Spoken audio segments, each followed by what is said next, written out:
Hello everyone, so good evening. Welcome back to my YouTube channel. I hope you all are doing great and I'm also fine. So आज का जो मेरा topic है वो रहने वाला है वेट पर ml के ऊपर कि वेट पर ml क्या होता है।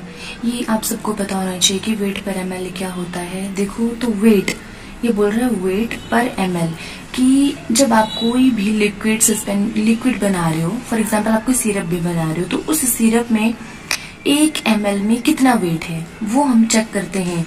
It is the ratio of the density of liquid to the density of reference substance. क्या होगा कि इसमें हम चेक करेंगे रेशियो, किस किस की रेशियो, जो आपका लिक्विड होगा लिक्विड की डेंसिटी लोगे और आपका जो रेफरेंस सब्सटेंस होगा उसकी डेंसिटी लोगे। किस किस की, liquid of the density of the liquid and density of the reference substance, उन दोनों को कंपेयर करोगे, फिर जो रिजल्ट आएगा वो होगा, है ना। तो इसमें आप जो रेफरेंस सब्सटेंस लोगे वो क्या लोगे, वो आप ग्रेविटी बॉटल ले सकते हो या आप पिक्नोमीटर ले सकते हो उसमें। तो देखो हम इसमें मान लो ग्रेविटी बॉटल ही ले रहे हैं, तो सबसे पहले आप क्या करोगे, जो आपके पास बॉटल होगी, जो ग्रेविटी बॉटल होगी उसको लोगे, या आप मान लो अपना पिक्नोमीटर भी ले रहे हो। तो सबसे पहले आपको क्या करना है, उसको प्रॉपरली बहुत अच्छे से क्लीन करना है। क्लीन करने के बाद उसको ओवन में ड्राई के लिए रख दो। जब वो प्रॉपरली ड्राई हो जाएगा तो क्लीन एंड ड्राई करने के बाद उसको आपने क्या करना है, उसका एम्प्टी वेट लेना है, खाली बॉटल का वेट लेना है। फॉर एग्जाम्पल आप मान लो आपका जो वेट है वो आ गया ये 2055। उसके बाद आपने क्या किया, उस बॉटल के अंदर डिस्टिल्ड वाटर ऐड किया। जब आपने उसके अंदर डिस्टिल्ड वाटर ऐड किया आपने, तो उसका वेट आ गया, मान लो ये आ गया 5560। ये आपका वेट आ गया डिस्टिल्ड वाटर के साथ। फिर हमें करना क्या है, हमें निकालनी है ग्रेविटी अपने लिक्विड की। तो हमने क्या किया कि उसके बाद जो आपके पास बॉटल थी, जो ग्रेविटी बॉटल थी, उसको अपने पानी को फेंक देना है। फिर से उसको बॉटल को क्लीन करना है अच्छे से, फिर ओवन के अंदर उसको ड्राई करो। जब आपने उसको ड्राई कर दिया तो फिर आपको क्या करना है कि उस बॉटल के अंदर लिक्विड को डालो, फिर उसका वेट करो। जब आप लिक्विड सैंपल का वेट करोगे तो मान लो वो आ गया 5040। आप इसको क्या करो, ऐसे W1 W2 W3 करके इसको ये दे दो। तो आपने जो एम्प्टी वेट था उसको आपने डिनोट किया W1 से, विद वाटर था उसको W2 से, और जो लिक्विड सैंपल था उसको किया W3 से। अब मैं आपको इसकी कैलकुलेशन बताऊंगी। अब देखो इसके लिए आपको स्पेसिफिक ग्रेविटी ऑफ लिक्विड, आपका जो लिक्विड है उसकी स्पेसिफिक ग्रेविटी क्या है, निकालने का फॉर्मूला क्या है। तो स्पेसिफिक ग्रेविटी ऑफ लिक्विड है mass of liquid divide by mass of equal volume of water.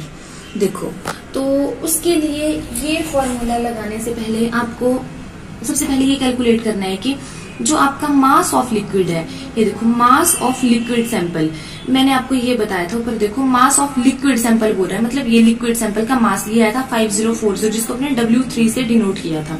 तो क्या किया, W3 माइनस W1, यहाँ क्या करना है, W3 में से W1 था मास ऑफ लिक्विड और W1 है इसमें एम्प्टी बॉटल का वेट, खाली बॉटल का वेट। हमें लेना क्या है, हमें लेना ओनली सैंपल का वेट। तो हमें इसमें से इसको माइनस करना है, W3 में से आपने W1 को माइनस कर दिया। तो ये था 5040 था आपका W3 और W1 है 2055। तो वो आ गया आपका ये 2985। फिर बोल रहा है ये मास ऑफ वाटर का मास कितना था, ये देखो ये था 5560, जिसको आपने W2 से डिनोट किया था। तो ये देखो mass of water W2 minus W1, खाली बॉटल का वेट, जैसे इधर था 2055 वैसे ही 2055 क्या किया, W2 है 5560 माइनस 2055, तो आ गया 3505। फिर उसके बाद हमें फॉर्मूला लगाना है, क्या फॉर्मूला था, mass of liquid divide by mass of equal volume of water. Mass of liquid का मास कितना आया था आपके पास, ये है लिक्विड का था 2985, तो हमने लिख दिया 2985। फिर क्या बोल रहे हैं, डिवाइड करना है किससे, mass of equal volume of water का वॉल्यूम कितना आया था इसका, ये आया था, ये मास ये आया था 3505, तो आपने 3505। जब आपने इन दोनों को डिवाइड किया तो आपके पास स्पेसिफिक ग्रेविटी ऑफ लिक्विड की आ गई 0.851, ये आ गई आपके पास 0.851। अब मैं आपको बताऊंगी कि लिक्विड की डेंसिटी कैसे निकालते हैं। तो लिक्विड की डेंसिटी निकालने के लिए आपको इसके लिए फॉर्मूला है डेंसिटी ऑफ वाटर। आपको वाटर की डेंसिटी का पता होना चाहिए। वाटर की डेंसिटी होती है 0.997 ग्राम पर ml। इससे पहले आपको ये पता होना चाहिए कि डेंसिटी का फॉर्मूला क्या होता है। ये है density. Density is equal to mass upon volume, ये होता है। और इसका जो यूनिट है वो है ग्राम पर ml। तब क्या हुआ कि जब हमने डेंसिटी ऑफ वाटर निकाली तो ये आ गई 0.997 ग्राम पर ml। हमने जो स्पेसिफिक ग्रेविटी ऑफ लिक्विड की निकाली थी वो निकाली थी 0.852, 1 या 2 कुछ ऐसी निकाली थी, 0.852 आ गई मान लो। तो स्पेसिफिक ग्रेविटी ऑफ लिक्विड निकालने का क्या था, डेंसिटी ऑफ लिक्विड। लिक्विड की डेंसिटी क्या है 0.852 divide by density of water. Water की डेंसिटी, लिक्विड और वाटर इन दोनों को डिवाइड करना है। इसमें ये जो लिक्विड थी ये और ये, जब इन दोनों को डिवाइड किया तो क्या आ गया, ये आ गया आपके पास 0.85 आया। और वैसे ही अगर बात करें डेंसिटी ऑफ लिक्विड, सबसे पहले ये जान लो कि टेक 1 ग्राम पर ml। अगर आप 1 ग्राम पर ml ले रहे हो तो अगर ग्रेटर देन 1 अगर वो आ रही है किसी भी लिक्विड की, तो मतलब वो क्या होगा, हैवियर देन वाटर। तो वो वाटर से ज्यादा हैवी होगा।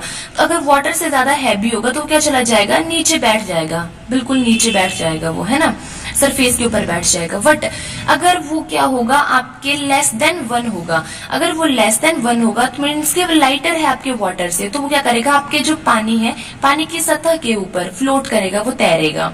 ये एक मेन रीजन होता है डेंसिटी ऑफ लिक्विड निकालने का। ये क्या है, specific gravity of liquid. Specific gravity of liquid कितनी थी 0.852 into density of water. Water की डेंसिटी होती है 0.997, तो ये आ गया 0.997 इंटू 0.852, तो ये आ गया आपके पास 0.85 ग्राम पर ml। ये निकाल दी हमने डेंसिटी आपके लिक्विड सैंपल की, जो आई 0.85 ग्राम पर ml। तो ये जो मैंने आज आपको टॉपिक बताया, ये बताया पर ml। आई होप आपको आज का वीडियो अच्छा लगा होगा। अगर वीडियो अच्छा लगे तो वीडियो को लाइक करना, शेयर करना और चैनल को सब्सक्राइब करना ना भूले। Thank you so much.